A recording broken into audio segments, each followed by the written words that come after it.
দুর্গাপূজা শুরু হয়েছে এবং দুর্গাপূজা যে আনুষ্ঠানিকতা সেটা হিন্দু ধর্মের ভাই বোনেরা পালন করছে।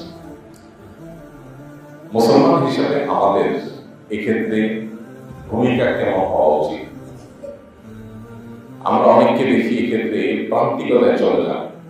ইসলাম আসলে অন্য ধর্মাবলম্বীদের ধর্মীয় উৎসব, তাদের ধর্মীয় যে কর্মসূচি, উপাসনা, কর্মকাণ্ড, এগুলোর ক্ষেত্রে একজন মুসলমান হিসেবে আমাদেরকে কোন রোলটা প্লে করতে হবে, আমি সে বিষয়ে আজকে সংক্ষেপে বলতে চাই। সর্বপ্রথম কথা হলো, ইসলাম সেই দিন, যে দিন, যে ধর্ম আমাদেরকে বলছে লা ইকরাহা ফিদ-দীন, দিন গ্রহণ করার ক্ষেত্রে, ইসলাম গ্রহণ করার ক্ষেত্রে কোন প্রকার জবরদস্তি করা যাবে না। কাউকে জবরদস্তি করা যাবে না ইসলামে প্রবেশ করবার জন্য।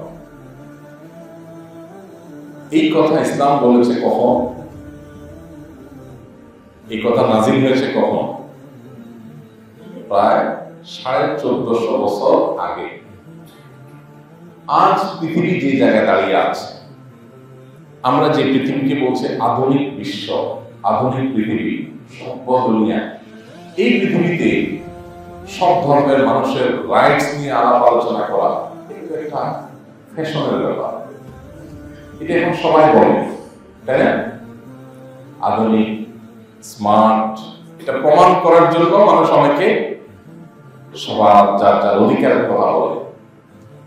কোরআন এই আলাপ যখন তুলেছে, সেই সময়ের পৃথিবী একটু আমরা যদি চিন্তা করি, 1450 বছর আগের পৃথিবী, যেখানে মারামারি, খুনাখুনি, বর্বরতা, অসভ্যতা ভয়াবহভাবে গ্রাস করেছিল, সেই রকম একটা সমাজের বুকে দাঁড়িয়ে ইসলাম বলেছে লা ইকরাহা ফিদ-দীন, দ্বীনের মধ্যে ইসলাম গ্রহণ করার ক্ষেত্রে কাউকে কোনো জবরদস্তি করা যাবে না।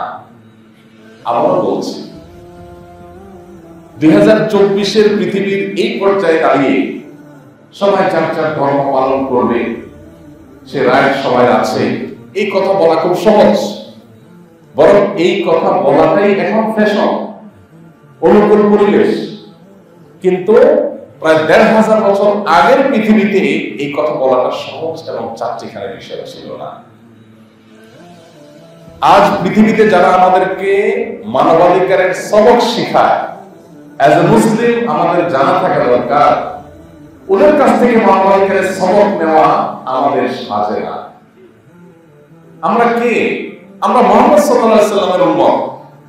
যে মুহাম্মদ সাল্লাল্লাহু আলাইহি সাল্লাম মানুষের এই জাতীয় অধিকারের কথা যখন বলে গেছে, তখন আজকের এই তথাকথিত মানবতাবাদী পশ্চিমাদের 14 গোষ্ঠীর জন্ম হয়। ওরা কল্পনাও যা করে না, ইসলাম সেটা বলে এস্টাবলিশ করে পৃথিবীতে তারপরে চলে গেছে। যে মুহাম্মদ সাল্লাল্লাহু আলাইহি সাল্লাম তাওহীদের কথা বলতে গিয়ে মক্কা থেকে বিতাড়িত হতে হয়েছে, মক্কা থাকতে দেওয়া হয়নি তাকে নিজের মাতৃভূমিতে, মাতৃভূমি থেকে তাকে বের হয়ে যেতে হয়েছে। মদিনায় আসার পর শান্তিতে একটি রাত তাকে ঘুমোতে দেওয়া হয়নি।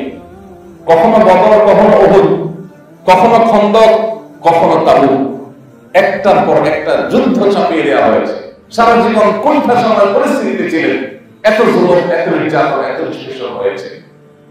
এত কিছুর পরও সেই মুহাম্মদ সাল্লাল্লাহু আলাইহি সাল্লাম বলেছেন লা ইকরাহা ফিদ-দীন। আমাদেরকে অনেক সাফার করতে হয়েছে, অনেক জুলুমের শিকার হতে হয়েছে, তারপরেও বলি আমাদের ধর্মে আসার জন্য কাউকে জোর জবরদস্তি করা যাবে না। ইসলামের চাইতে আধুনিক আপনি কোন জীবন দর্শন খুঁজে পাবেন? আমি এই জন্য বলি, আপনি আধুনিক হতে পারেন, আপনি অগ্রসর হতে পারেন, আপনি আপডেটেড হতে পারেন, ইসলামের চাইতে বেশি হতে পারেন। আপনি মানুষের অধিকারের যে বিষয় নিয়ে ভাবছেন, আপনার বহু আগে ইসলাম সেটা শুধু ভাবনা নয়, ইমপ্লিমেন্ট করে গেছে। পৃথিবীতে বহু তাত্ত্বিক পাবেন, তারা বিভিন্ন জীবন দর্শন মানুষকে আইডিয়া দিয়ে গেছে। মুহাম্মদ সাল্লাল্লাহু আলাইহি সাল্লাম সেই মানুষ যিনি আইডিয়া শুধু দিয়ে যাননি, আইডিয়াকে বাস্তবায়ন করে রেখে গেছেন। দুর্ভাগ্য আমাদের, আমরা বাঘের বাচ্চা যে সেটা আমরা জানি না, আমরা শিয়ালের বাচ্চার সাথে ঘোরাফেরা করে নিজেদের পরিচয় ভুলে গেছি। এই জন্য অন্য ধর্মাবলম্বীদের যে অধিকারের কথা, এটা পশ্চিমাদের কাছ থেকে, জাতিসংঘের কাছ থেকে, পৃথিবীর মানবাধিকারের বড় বড় প্রতিষ্ঠানগুলোর কাছ থেকে আমাদের শোনার বা শেখার অন্তত প্রয়োজন নেই।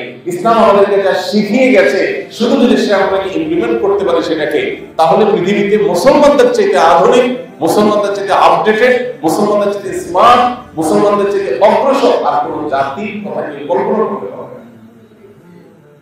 প্রয়োজন শুধুমাত্র সেই জিনিসগুলোর কি করা, প্রয়োগ করা। ইসলাম আমাদেরকে এমন সুন্দর জীবন বিধান দিয়েছে যেখানে একজন মানুষ শিরকে লিপ্ত, আল্লাহর জমিনে আমার কোরআনের দৃষ্টিতে, ইসলামের দৃষ্টিতে যিনি সবচেয়ে বড় গুনাহে লিপ্ত, সেই লোকটাকেও তার রাইট দিতে আমাকে বলেছে যে সে তার ধর্ম পালন করুক। আমি সেখানে কোনো প্রকার অসহযোগিতা বা বাধা দেওয়ার কাজ আমি করবো না, ইসলাম সেটা আমাকে করতে বলে। অন্য ধর্মের মানুষদের অধিকার কি ইসলাম কিভাবে সংরক্ষণ করেছে দেখো।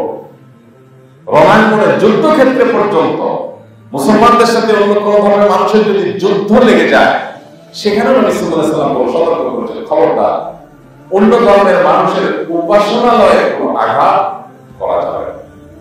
তাদের ধর্মীয় ব্যক্তিত্বদের প্রতি যুদ্ধের কারণে তারা যুদ্ধে লিপ্ত না হলে তাদেরকে দিয়ে তুমি আঘাত করবে, সে অধিকার তোমাকে দেওয়া হয়।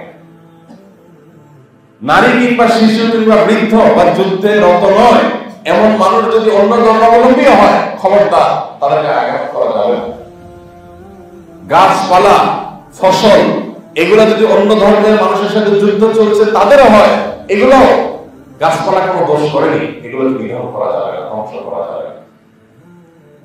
আজ পৃথিবীতে কলকারখানার যে উন্নতি, অগ্রগতি, আজকে পৃথিবীতে যে ফ্যাক্টরি রেভলিউশন হয়েছে, আজকে যে শিল্প বিপ্লব ঘটেছে, যার ফলে কালো ধোঁয়া, কলকারখানার বর্জ্য আমাদের প্রকৃতিকে, আমাদের পরিবেশকে নষ্ট করছে। এখন বৃক্ষরোপণের অনেক ফজিলত অনেকেই বলতে পারেন।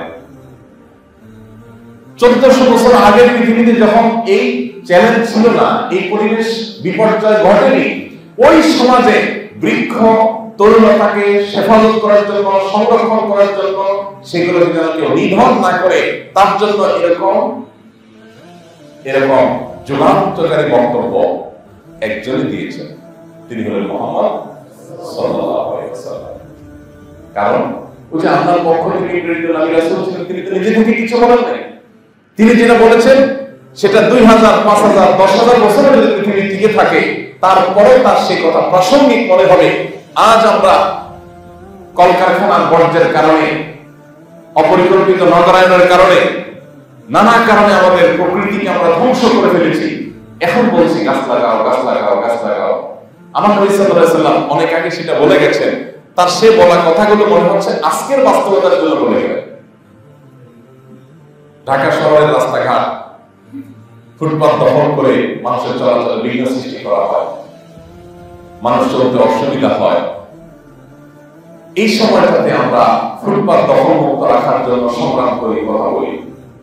নবী করিম সাল্লাল্লাহু আলাইহি ওয়াসাল্লাম 1500 বছর আগে বলে গেছেন, ইয়াকুম ওয়াল জুলুস আলাত তারিক, খবরদার কেউ রাস্তা দখল করবে না। আপনি একটু চিন্তা করুন তো, তিনি এই কথা যখন বলেছেন, তখনকার মক্কাতে, তখনকার মদিনাতে মোট মানুষ বসবাস করত কয়েকশো বা কয়েক হাজার, যেখানে এখনই প্রতিদিন মিলিয়ন মিলিয়ন মানুষ বসবাস করছে। হাজার কথা, মিলিয়ন কোথায়? সেই মক্কায় চতুর্পাশে মরুভূমি আর মরুভূমি। আজকের মতো এরকম আধুনিক বিশ্বের মতো পরিকল্পিত রাস্তা ছিল না। রাস্তা তো আছে, তো দেখা যাচ্ছে 1/2 কিলোমিটার জুড়ে রাস্তা। তো সেই রাস্তায় যদি মানুষ বসেও খুব বেশি সমস্যা হওয়ার কথা ছিল না। এখনকার তো পরিকল্পিত নগরায়নের মধ্যে একটা বিশেষ সাইজের রাস্তা থাকে, 40 ফিট, 60 ফিট, 100 ফিট, 80 ফিট। এর মধ্যে বসে গেলে মানুষের চলাচল অসুবিধা হয়। কি শহরে অনেক মানুষ বসবাস করে, তখন তো বহুতল ভবন ছিল না, এত মানুষ বসবাস করতো না, রাস্তা বসলেও ঝামেলা হতো না। কিন্তু তখনই তিনি বলে গেছেন, খবরদার তোমরা রাস্তা দখল করবে না। আপনি চিন্তা করুন, আজকে রাস্তা দখলের যে মহোৎসব চলছে, এই জটিল পরিস্থিতিতে আমাদের নবী করিম সাল্লাল্লাহু আলাইহি ওয়াসাল্লাম সেই হাদিসটাকে যদি আপনি এখানে কপি পেস্ট করেন, আপনার কাছে মনে হবে আজকে ঢাকা শহরের ফুটপাত দখলমুক্ত করবার জন্য তারা নবী সাল্লাল্লাহু আলাইহি ওয়াসাল্লামের কথা বলেছে। ইসলামের যে অলৌকিকত্ব, নবী সাল্লাল্লাহু আলাইহি ওয়াসাল্লামের জীবনের প্রতিটা নির্দেশ এটা যে চিরভাষ্য, এটা যে চিরপ্রাসঙ্গিক, এটা যে চিরকালের জন্য প্রযোজ্য, এটা বোঝবার জন্য আপনি নবী সাল্লাল্লাহু আলাইহি ওয়াসাল্লাম এক একটা হাদিস ধরে ধরে অ্যানালাইসিস করলে আপনার জন্য সেটা যথেষ্ট হয়ে যাবে। আপনি নিজেই বুঝতে পারবেন যে কিভাবে তিনি এই ক্রাইসিসের সমাধান ১,৫০০ বছর আগে দিয়ে গেছেন। এই যে কদিন আগে করোনা হইল, দেখেন করোনার সময় আমরা যেন এক শহর থেকে অন্য শহরে না যাই, আরো নানাবিধ স্বাস্থ্যবিধি মেনে চলি, এটার জন্য গোটা পৃথিবীর স্বাস্থ্য বিজ্ঞানীরা আমাদেরকে সতর্ক করা শুরু করলেন। অথচ এই একই কথা নবী সাল্লাল্লাহু আলাইহি ওয়াসাল্লাম ১,৫০০ বছর আগে বলে চলে গেছে যে কোন এলাকাতে মহামারী দেখা দিলে সে এলাকা রেখে আরেক এলাকায় তোমরা যাবে না, প্রত্যেকে যার যার এলাকায় থাকবা, কোয়ারেন্টাইন মেনটেন করবা, লকডাউন মেনটেন করবা, স্বাস্থ্যবিধি মেনে চলবা, এগুলো আমাদেরকে নির্দেশ করে গেছে এবং সেগুলোই ডাক্তাররা পরবর্তীতে এসে বলছেন।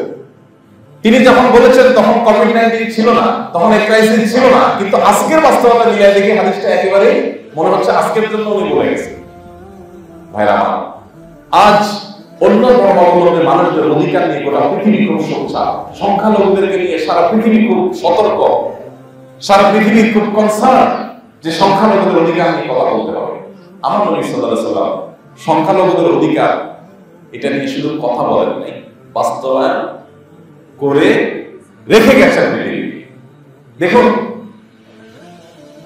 পৃথিবীর সভ্য পৃথিবীর অন্যতম বড়, সভ্য পৃথিবীর অন্যতম নেতা আমেরিকাতে এখনো পর্যন্ত কৃষ্ণাঙ্গ এবং শ্বেতাঙ্গ দ্বন্দ্ব হয়, মারামারি হয় এবং রেসিজম এখনো পর্যন্ত আছে। বেশি দিন আগের কথা না যে একজন কৃষ্ণাঙ্গকে একজন পুলিশ পায়ের নিচে চাপা দিয়ে মেরে ফেলেছে এবং প্রায় সময় সেখানে খুনাখুনির ঘটনা, আপনার গণহারে প্রাশ্রয়ের ঘটনা এবং নানাভাবে কোণঠাসা করে রাখা, শুধু কেন কৃষ্ণাঙ্গ সেটা কেন তাদেরকে দেখতে পায় না। এখনো পৃথিবীর অনেক উন্নত দেশ, যে দেশগুলোকে আমরা অনেক সভ্য দেশ মনে করি, এখনো পর্যন্ত সেখানে আমাদের কালারকে তারা সহ্য করে না, কারণ তারা জানে আমাদের কালার তাদের মতো সাদা না, তারা আপন করতে পারে না, কালার দিয়ে মানুষকে ডিভাইড করে। কিন্তু আপনি এই দুনিয়াতে আজকের পৃথিবীতে যখন খুব বেশি লম্বা কথা শুনতে পান, অনেক বড় বড় কথা শুনতে পান যে সংখ্যালঘুদের অধিকার আদায় করতে হবে, তাদের ব্যাপারে কথা বলতে হবে, এটা ফ্যাশনে করে দিয়েছে। আজকাল স্কুল কলেজে পড়াবা যারা শিক্ষিত মানুষ দেখবেন, হ্যাঁ নারীর অধিকার, শ্রমিকের অধিকার, এগুলো বলার আমি খারাপ বলছি না, আমি বলছি যে এগুলোর ব্যাপারে সোচ্চার হওয়াটা এখন একটা সহজ ব্যাপার, কারণ এটা গোটা পৃথিবী চাচ্ছে। আর আমার নবী করিম সাল্লাল্লাহু আলাইহি ওয়াসাল্লাম ইসলাম এইটা অনেক আগে প্রয়োগ করে রেখে গেছে। যখন এদের এই আদর্শের যারা ধ্বজাধারী বা আদর্শের যারা প্রবর্তক বা প্রবক্তা তাদের কারোর জন্ম হয়নি, তখন পৃথিবীতে এটা তিনি বাস্তবায়ন করে গেছেন। কোন পৃথিবীতে? যে পৃথিবীতে এগুলো বাস্তবায়ন করার অনুকূল পরিবেশ ছিল না। আপনি দেখুন, তিনি সেই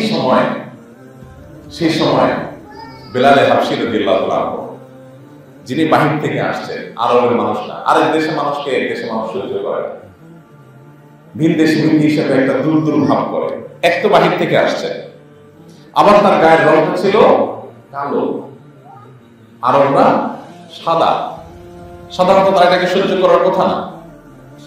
এরপর তার ভাষা এদের চাইতে ডিফারেন্ট কিছু। সালমান ফার্সি যেটা আসছেন, তার ভাষাই হলো ফার্সি ভাষা, আরবি ভাষাই তার না, আরেক দেশি মানুষ। নবী করিম সাল্লাল্লাহু আলাইহি ওয়াসাল্লাম এই মানুষগুলোকে এমন ভাবে পুনর্বাসন করেছেন, প্রতিষ্ঠিত করেছেন মদিনাতে, যে নবী সাল্লাল্লাহু আলাইহি ওয়াসাল্লামের অ্যাসিস্ট্যান্ট, তার সহকারী মুয়াজ্জিনের পদ তাকে দিয়ে দিয়েছে। মক্কায় সবার উপরে মাথা তুলে যিনি আযান দিয়ে মুয়াজ্জিনের গৌরব অর্জন করেছেন। আজকালকার আমাদের সমাজের মুয়াজ্জিনের যে অবস্থা, এটা না, সেই সময়ের মুয়াজ্জিন, নবী সাল্লাল্লাহু আলাইহি ওয়াসাল্লামের সময়ের মুয়াজ্জিন মানে হলো রাসূল আকরাম সাল্লাল্লাহু আলাইহি ওয়াসাল্লাম পরেই মসজিদের মধ্যে যার পথ, কারণ সেখানে তো সানি নামের কোনো পথ ছিল না, মুয়াজ্জিনের পথ ছিল শুধু। এইরকম একটা বাস্তবতা আমাদের আছে, এরকম একটা ইতিহাস আমাদের আছে, প্রয়োজন শুধুমাত্র সেগুলো ইমপ্লিমেন্ট করা। আমাদের নবী সাল্লাল্লাহু আলাইহি ওয়াসাল্লাম এই করেছে, সে করেছে, এগুলো বলে শুধু তৃপ্তি ঢেকুর তুললে হবে না, আজ সেগুলো আমাদেরকে বাস্তবায়ন করতে হবে। কিন্তু আমার এই কথা বলার উদ্দেশ্য হলো যে অন্য ধর্মাবলম্বীদের অধিকার নিয়ে আজ সোচ্চার হওয়ার জন্য আপনার ইসলামই যথেষ্ট। আপনার ইসলামই আপনাকে উৎসাহিত করে যে আপনি তাদের প্রতি কোনো প্রকার অবিচার, অন্যায় আচরণ করবেন না। এই জন্য অন্য ধর্মাবলম্বীদের যে ধর্মীয় কার্যক্রম আছে সেগুলো তাদেরকে আপনি করতে দিবেন। কেউ যদি সেখানে গায়ের জোর খাটিয়ে বন্ধ করতে চায়, থামাতে চায়, আপনি তাকে বরং থামিয়ে দিবেন। ইসলাম তোমাকে অধিকার দেয়নি, তুমি ইসলামের সৌন্দর্য তার সামনে তুলে ধরো, তাকে শিরক থেকে ফিরে আসার আহ্বান দাও, তাওহীদের দাওয়াত দাও, কিন্তু তুমি তার কার্যক্রমে বাধা প্রদান করতে পারো না। সে রাইট তোমাকে ইসলাম দেয় নাই। তোমার ভাই মানুষ হিসেবে সে তোমার ভাই, তিনি শিরকে আছেন, ভুলে আছেন, তুমি তাকে বুঝাও, পারলে দাওয়াত দাও, খবরদার তার সেই কাজে তুমি বাধা দিতে পারো না, আঘাত করতে পারো না। আলহামদুলিল্লাহ, আমি সবসময় বলি বাংলাদেশের মুসলমানরা এই জায়গাটাতে পৃথিবীর অন্য অনেক দেশের মানুষের চাইতে এগিয়ে আছে। যে অন্য ধর্মাবলম্বী মানুষদেরকে বাংলাদেশের মানুষেরা কখনো অন্যান্য অনেক দেশের মতো আক্রমণ করার নজির খুব একটা নেই। যেসব বিচ্ছিন্ন ঘটনা ঘটে এগুলো সবগুলো রাজনৈতিক, এগুলো রাজনৈতিক সুবিধা হাসিলের জন্য করে। সেটা আমাদের হিন্দু ভাইদের, খ্রিস্টান ভাইদের, বৌদ্ধ ভাইদেরকে বুঝতে হবে যে তাদেরকে গুটি বানিয়ে সুবিধা হাসিলের জন্য একটা অপশক্তি, একটা চক্র সবসময় খেলাগুলো খেলে থাকে। মসজিদ থেকে বের হয়ে মুসলিমরা গিয়ে মন্দিরে হামলা করেছে, এরকম ঘটনা বাংলাদেশে একটাও তুলে রাখতে পারবে? কোন মসজিদ ইমাম সাহেব উদ্বুদ্ধ করেছেন চলেন মন্দিরে হামলা করি, দেখাতে পারবে কেউ? কেউ দেখাতে পারবে না। এদেশে ওলামা একরাম খুবই দায়িত্বশীল, যার কারণে আলহামদুলিল্লাহ সাধারণ মানুষ ধর্মীয় আবেগ থাকা সত্ত্বেও তারা সে আবেগকে কোরআন ও হাদিসের আলোকে নিয়ন্ত্রণ করে। এটা আমাদেরকে ধরে রাখতে হবে ইনশাআল্লাহ। সেই সাথে প্রাসঙ্গিক একটা কথা না বললেই নয়, সেটা হলো এখানে কিছু মানুষ আছে যে অন্য ধর্মের মানুষের ধর্মীয় অধিকার দেওয়া এই জায়গাটা থেকে আরো এক কাঠি এগিয়ে তারা অন্য ধর্মের মানুষের ধর্মীয় অনুষ্ঠানে মাখামাখি শুরু করে দেয়। এবং একটি স্লোগান, একটি ভুল স্লোগান আমাদের দেশে দীর্ঘদিন থেকে বাস্তবায়ন করার চেষ্টা করা হয়েছে, সেটা হলো ধর্ম যার যার, উৎসব সবার। এটা যদি হয় তাহলে কোরবানির সময় আমরা বলি যে ধর্ম যার যার, কোরবানির গোশত সবার। কেমন হবে? যে উৎসবটা ধর্মীয় ওখান থেকে ধর্মকে আলাদা করে উৎসবকে আলাদা করবেন এর কোনো সুযোগ আছে? তো এই জন্য এটা একটা সস্তা স্লোগান, শুনতে অনেক ভালো শোনা যায় কিন্তু অন্তঃসারশূন্য স্লোগান। ধর্ম যার যার, উৎসব তার তার। বাকিরা সেখানে কোনো প্রকার ঝামেলা সৃষ্টি করবে না, স্বাধীনতা দিয়ে রাখবে। অতএব ধর্মীয় স্বাধীনতা দেওয়া অন্যদের, এটা আমাদের যেমন ইসলামের নির্দেশ, সেই সাথে উদারতার নামে আমার ধর্মীয় বিশ্বাসের ক্ষেত্রে উদাসীনতা, এটাও কোনো অবস্থাতে করা যাবে না। এবারে সতর্ক থাকার নির্দেশ আমাকে দিয়েছে। এই জন্য ভাই অনেকে আছেন প্রোঅ্যাক্টিভ হয়ে তাদের সাথে মিশতে যান।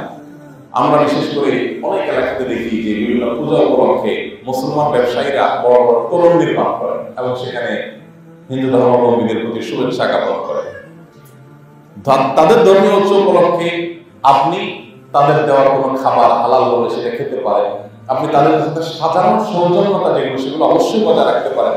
সামাজিক যে সৌন্দর্য সেটা বজায় রাখার জন্য আপনি তার সাথে হাসি মুখে থাকা, উপহার উপঢৌকন আদান প্রদান করা, তার বাসায় যাওয়া, তাকে আপনার বাসায় আনা, তার অধীনে কাজ করা, তাকে আপনার অধীনে নিয়োগ দেওয়া, এগুলো কোনটা ইসলাম নিষেধ করে না। আল্লাহ তাআলা বলেছেন লা ইয়ানহাকুমুল্লাহু আনিল লাযীনা লাম ইউকাতিলুকুম ফিদ-দীন ওয়া লাম ইখরিজুকুম মিন দিয়ারিকুম আন তাবাররুহুম ওয়া তুহসিনু ইলাইহিম ইন্নাল্লাহা ইউহিব্বুল মুহসিনিন। যে সমস্ত অন্য ধর্মের মানুষরা তোমাদেরকে ধর্মযুদ্ধ চাপিয়ে দেয়নি, তোমাদের দেশ থেকে জোর করে বের করে দেয়নি, অর্থাৎ কোনো অন্যায় করছে না, শান্তিপূর্ণ সহাবস্থান আছে যাদের সাথে, তাদের প্রতি সদাচরণ, ন্যায়নিষ্ঠ আচরণ করতে আল্লাহ তোমাদের নিষেধ করেন না, বরং ন্যায়নিষ্ঠ আচরণকারীকে আল্লাহ পছন্দ করেন। তাহলে কি বোঝা গেল যে যারা আমাদের সাথে শান্তিপূর্ণ সহাবস্থান করছেন, আমাদের হিন্দু ভাই বোনেরা, খ্রিস্টান, বৌদ্ধ, তারা সবাই মিলে আমরা বাংলাদেশ। আমার বিশ্বাসের জায়গাটা ভেরি ক্লিয়ার থাকতে হবে, এখানে কোনো ধোঁয়াশা থাকলে চলবে না। আল্লাহ তাআলার কাছে ইন্নাদ দীন ইনদাল্লাহিল ইসলাম, আল্লাহর কাছে একমাত্র মনোনীত দিন হবে ইসলাম। অতএব ইসলাম ছাড়া অমাইয়াত্তা লিগাল ইসলামে দীনান ফালান ইয়াকবাল মিনহু, ইসলাম ছাড়া অন্য কোনো দিন আল্লাহর কাছে নিয়ে গেলে কবুল করা হবে না। আমি জানি যে শিরক আল্লাহর কাছে সবচেয়ে বড় অপরাধ, কিন্তু যেহেতু তিনি তার ধর্মীয় দৃষ্টিকোণ থেকে করছেন, সো তার জিনিসটা তিনি করবেন। এটার জন্য আব্দুল্লাহ জাহির রহমাতুল্লাহ চমৎকার উদাহরণ আছে। স্যার বলেছেন এই ধর্মীয় যে পারস্পরিক ধর্মীয় যে স্বাধীনতার ব্যাপারটা, এটা অনেকটা আমাদের দেশে গণতান্ত্রিক সমাজে যে রাজনৈতিক দলগুলো আছে সেগুলোর মতো। প্রত্যেকটা রাজনৈতিক দলের নিজস্ব আইডিওলজি আছে। এই আইডিওলজির ভিত্তিতে তারা তাদের কার্যক্রম পরিচালনা করে। একটা দলের সাথে আরেকটা দলের আইডিওলজিক্যাল আদর্শিক অনেক পার্থক্য থাকে, কিন্তু প্রত্যেকে যার যার স্বাধীনতা বিশ্বাস করে। ঠিক আছে, তুমি তোমারটা প্রচার করো, আমি আমারটা প্রচার করি, কিন্তু আমি বিশ্বাস করি তুমি রাইট না, তুমি রং, এটা আমি বিশ্বাস করি। যারা বিএনপির রাজনীতি করে তারা কি আওয়ামী লীগের রাজনীতিকে সঠিক মনে করে? যারা আওয়ামী লীগের রাজনীতি করে তারা কি বিএনপির রাজনীতিকে সঠিক মনে করে? না, অবশ্যই আমি মনে করি তুমি ভুল। কিন্তু গণতান্ত্রিক সমাজ হওয়ার কারণে তোমারটা তুমি করো, আমারটা আমি করো। আমি তোমাকে বাধা সৃষ্টি করতে যাবো না, তুমি আমার বাধা সৃষ্টি করো না, এতটুকু। এখন যদি কেউ প্রোঅ্যাক্টিভ হয়ে বেশি ভালো শাস্তে গিয়ে বিএনপির কোন নেতা গিয়ে যদি আওয়ামী লীগের সমাবেশে যোগদান করে বা তাদের সাথে মিছিল করে বা তাদের সাথে যায় তাদের কাজে শামিল হয়ে যায়, এই লোকটাকে সমাজের মানুষ বলবে মাশাআল্লাহ, এই দলে একটা উদার বড় মনের মানুষ পাওয়া গেছে। এটা বলবে কি বলবে? বলবে একটা মুনাফিক পাওয়া গেছে। কি পাওয়া গেছে? আচ্ছা, একটা মুনাফিক পাওয়া গেছে। বেটা বলে বিএনপি করে, সেদিকে তাহলে তো আওয়ামী লীগের মিছিল, সেদিকে ওই নেতাদের সাথে কোনো তরঙ্গন সম্পর্ক, এটা তো মুনাফিক বেঈমান। এটা আমরা খুব ভালো বুঝি। ধর্মের বেলা আসলে আমরা গোলালো হওয়া পছন্দ করি। ধর্মের বেলা আসলে আমি মুসলমান, আমি আবার সেখানে গিয়ে তাদের সাথে একাকার হয়ে গেলে বলি বাহ মাশাআল্লাহ, কত বড় পরিবার মুসলমান। এখানে আর এটা বলেন না যে বেটা মুনাফিক। আদর্শ জিনিসটা ক্লিয়ার থাকতে হবে। ঈমান জিনিসটা ছেলে খেলা নয়। তাওহীদ এবং শিরক দুটো সম্পূর্ণ দুই মেরুর জিনিস। আমি আল্লাহর নির্দেশের কারণে তার লাইফে বিশ্বাস করি, কিন্তু সে সাথে এই বিশ্বাসও আমি করি যে সে সম্পূর্ণ রঙের মধ্যে আছে। আমি তার সাথে যে একাকার হওয়া, একাত্মতা পোষণ করা, তার কাজে তাকে প্রোঅ্যাক্টিভ হয়ে অতিরিক্ত ভালো সাথে সহযোগিতা করতে যাওয়া, এটা হলো আমার আদর্শিক দেউলিয়াপনার প্রমাণ। এটা উদারতা নয়, এটা হলো উদাসীনতা। এটা কি? উদাসীনতা। আল্লাহ তাআলা আমাদেরকে বুঝার তৌফিক দান করুন। তাহলে পার্থক্য করতে হবে। ধর্মীয় স্বাধীনতা এক জিনিস, আর ধর্মীয় মাখামাখি আরেক জিনিস।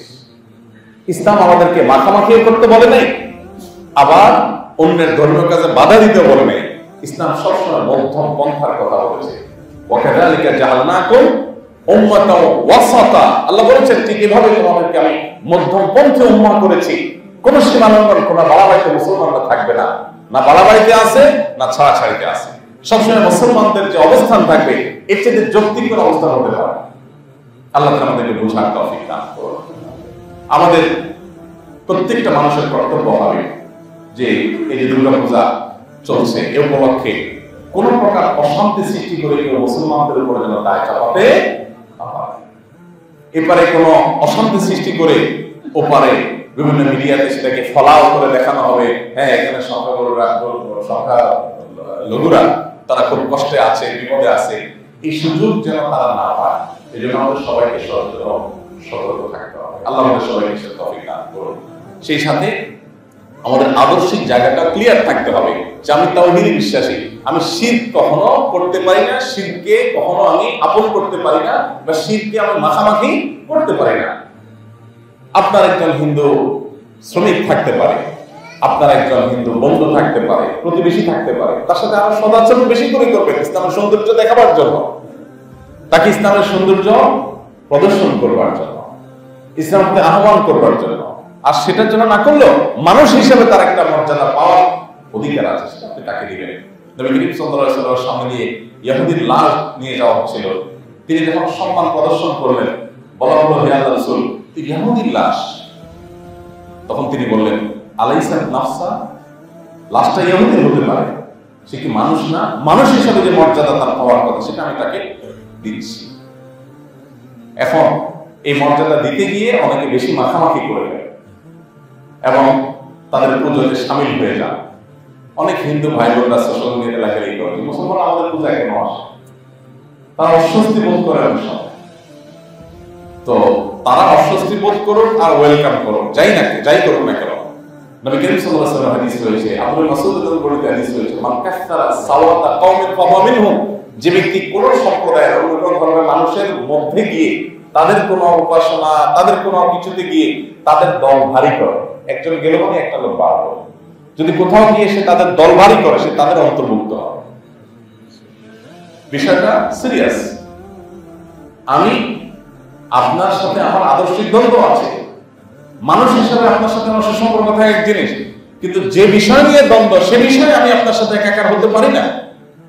একজন বিএনপি নেতার সাথে একজন আওয়ামী লীগ নেতা ব্যক্তিগত লেভেলের সম্পর্ক থাকতে পারে, এটা কেউ খারাপ ভাবে দেখে না, কিন্তু যে রাজনৈতিক দ্বন্দ্ব নিজেদের মধ্যে আছে সেই রাজনৈতিক দ্বন্দ্বের ইস্যুতে আপনি তার রাজনৈতিক কর্মসূচিতে গিয়ে হাজির হয়েছে, এটা অবশ্যই আপনার আদর্শিক দেউলিয়া করার প্রমাণ, এটা কখনো উদারতা না।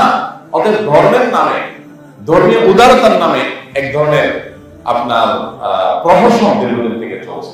এই জায়গাটাতে আমাদেরকে ব্যালেন্স করতে হবে, যৌক্তিক অবস্থান গ্রহণ করতে হবে। আমরা প্রত্যেকের ধর্মীয় স্বাধীনতা বিশ্বাস করব, কোন প্রকার বাধা দান যেন কেউ করতে না পারে, তারা তাদের কার্যক্রম পরিচালনা করবে।